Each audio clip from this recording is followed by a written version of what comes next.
Circuit है आपके पास time है? हाँ टाइम है, इसीलिए बना रहे हैं आप। हाँ। ये जो सर्किट है महाभारत सर्किट है। Of course we will know about everything related to Mahabharat. बाकी ये जो आपके सामने है मैप, ये उत्तर प्रदेश का मैप है और उत्तर प्रदेश में महाभारत में जिन जिन स्थलों की भूमिका है वो इसके बारे में दर्शाया गया है। जैसे आप हस्तिनापुर में देखिए वो कौरवों की राजधानी थी। मथुरा में श्री कृष्ण से जुड़ी हुई सारी चीजें थी।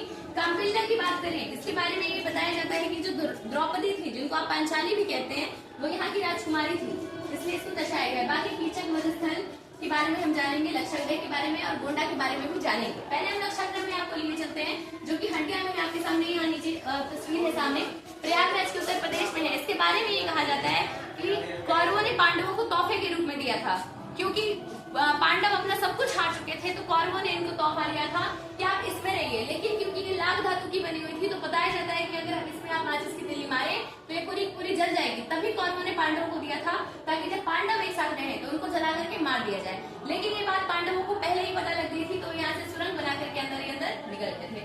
बाकी श्री द्वारिकाधीश जो कि मथुरा में है, श्री कृष्ण यहाँ के राजा थे, इसलिए इसको दर्शाया गया है। ये जो मंदिर आप देख पा रहे हैं, श्री पांडेश्वर मंदिर, जो कि हस्तिनापुर में है, इसके बारे में ये कहा जाता है, नाम से पता लग रहा है पांडवों से जुड़ी हुई होगी। तो पांचों पांडवों ने मिलकर यहाँ शिवलिंग की स्थापना की थी और उसकी पूजा अर्चना किया करते थे। बाकी आपको लिए चलते हैं आगे श्री महादेव टेम्पल में, जो कि कर्ण टेम्पल है हस्तिनापुर के उत्तर प्रदेश में।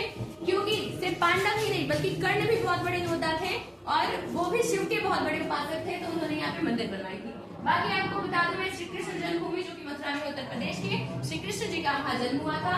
बाकी बिदुरकुटी की बात करें, जो कि बिजनौर में है, आपको मैप में भी ऊपर दिखाया गया है बिदुरकुटी। इसके बारे में एक कहानी कही जाती है कि श्री कृष्ण जब कौरवों को समझाने गए थे कि अगर आपने महाभारत की लड़ाई लड़ी तो इसमें आपका विध्वंस हो जाएगा, लेकिन कौरव ये बात नहीं माने थे। वो वापस जब लौटे थे श्री कृष्ण, तो विदुर जी की कुटिया में आकर के रुके थे, इसलिए ये जगह जानी जाती है। बाकी विश्राम घाट की बात करें, जो कि मथुरा में है, इसके बारे में ये बताई जाती है कि श्री कृष्ण जब कंस को मार करके वापस लौटे थे, तो उन्होंने ये पे विश्राम किया था। बाकी श्री कृष्ण जन्मभूमि हमारे श्री कृष्ण जी का वहाँ जन्म हुआ था मथुरा में। और ये जो भव्य दरवाजा है आपको दिखाया गया है, भव्य द्वार, जब आप जाएंगे मथुरा में तो ये आपको देखने को मिलेगा। पांडेश्वर महादेव टेम्पल में आपको ऑलरेडी एक्सप्लेन कर चुकी हूँ। मुचकुंद कैंप की बात करें, इसके बारे में कहा जाता है कि ये जो नाम है मुचकुंद, ये श्री राम जी के पूर्वज का नाम था। लेकिन महाभारत में इसकी ये भूमिका रही है इस गुफा की, कि जब श्री कृष्ण रण छोड़ करके भागते हैं, जिससे उनका नाम रणछोड़ श्री पड़ता है, तो इसी गुफा में आकर के छुप जाते हैं।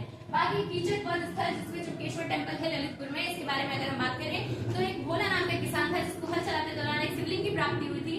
क्योंकि वो भोला था तो उसने बगल में रख दिया। बाद में भगवान ने उसे स्वप्न दिया कि यहाँ मंदिर बनाई जाए, स्थापना की जाए और पूजा की जाए, इसलिए इस मंदिर की स्थापना हुई। बाकी आपके सामने श्री पृथ्वीनाथ मंदिर है, जो कि गोंडा में स्थित है।